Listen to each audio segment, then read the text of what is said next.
Bob, thanks very much. And I just want to begin by saluting Bob Cutler. He's a great American, and it's a pleasure to be and an honor to be here with him.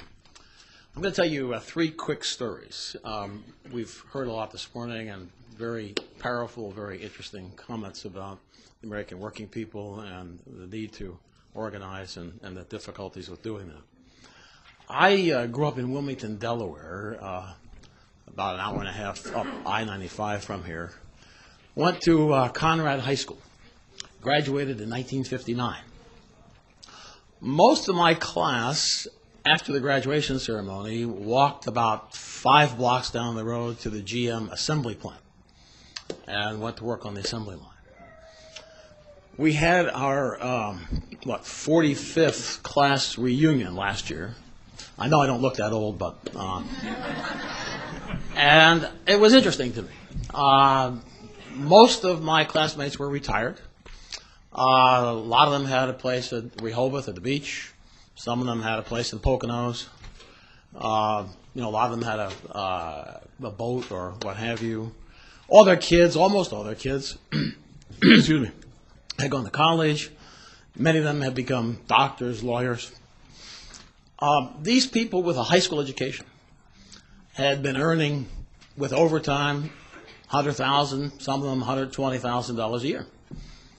They were part of the UAW. They worked for GM. GM was the biggest, richest company in the world for most of their lives. They lived the American dream. Their kids and their grandkids are not going to have the same opportunity. In fact, what's really interesting is that just a month or so ago, Moody's and all of the bond rating agencies downgraded GM's bond rating to junk, and Ford's as well. And while that was happening, Toyota announced plans to open another plant in Canada, another expansion of its plant in Kentucky, and Hyundai, the Korean automaker, announced a big new plant in Alabama. Now, the point is we live in a global economy. And one of the reasons why my classmates' kids and grandkids are not going to have the same kind of job that their parents had is because we live in a global economy. And what's really interesting is that the American companies are closing their factories, and GM is being downgraded, and Toyota and Hyundai are opening new plants in the U.S. And they're being welcomed because they create jobs. And those jobs are not union jobs. And they may not have all the protections of a union job, but they're not bad jobs. People in Alabama love to get those jobs, and in Kentucky and what have you. But nevertheless, when you look at the dynamic of this, what you see is that even when Toyota or Hyundai opens a plant, and I'm not against it because, somebody's got to open a plant, but when they do, the American content of those cars is less than the American content of the cars that comes out of Detroit. Now, what's really interesting about this is the following, that throughout this period of decline of GM and Ford and the rise of Toyota and Hyundai and so forth, the U.S. has had a trade policy. We've had an international economic policy.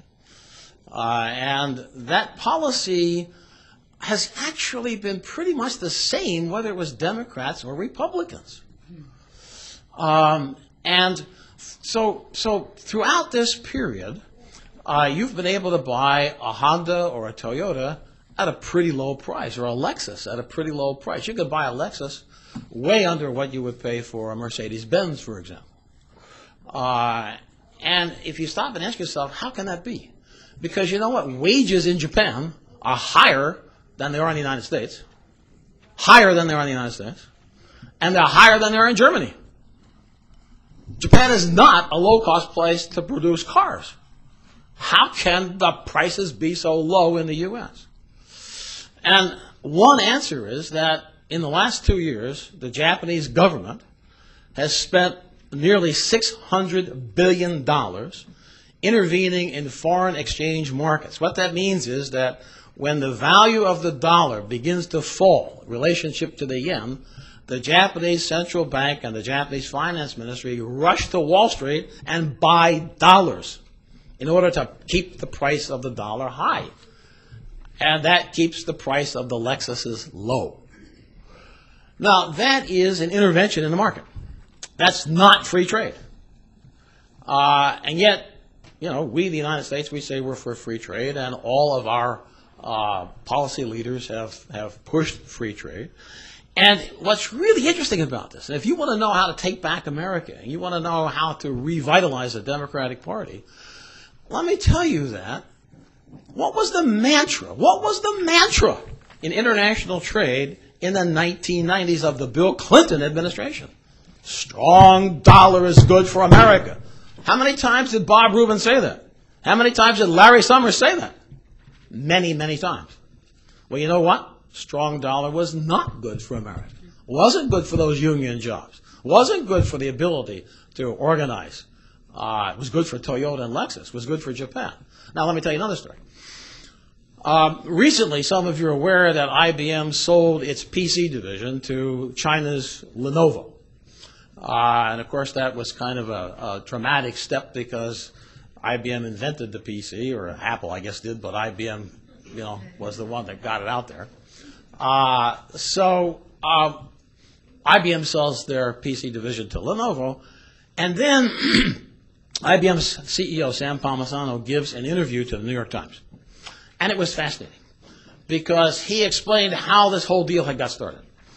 And it had actually begun a couple of years previously when he had gone to China to meet with not the CEO of Lenovo, but to meet with Jiang Zemin, the president of China, and Hu Jintao, the current president of China. And in those meetings, he asked the leaders of China, who, after all, are also the leaders of the Communist Party, he asked them, you know, what are their plans for developing China? How could IBM fit into that? If he sold this division to Lenovo, would that fit in with their thinking about how they wanted to develop China? And they said, oh, absolutely, Sam, just what we wanted. And so, having gotten a blessing from, you know, from the top leaders of China, he then went to the head of Lenovo, negotiated the deal, and announced the deal. Now, when the deal was announced, it was a big surprise in this city because nobody had thought to talk to the White House or the Secretary of Commerce or anybody in Washington.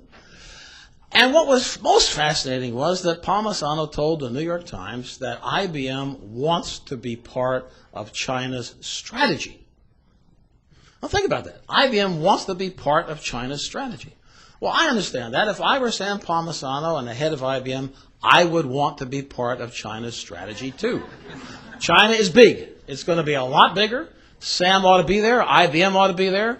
IBM being in China is good for America.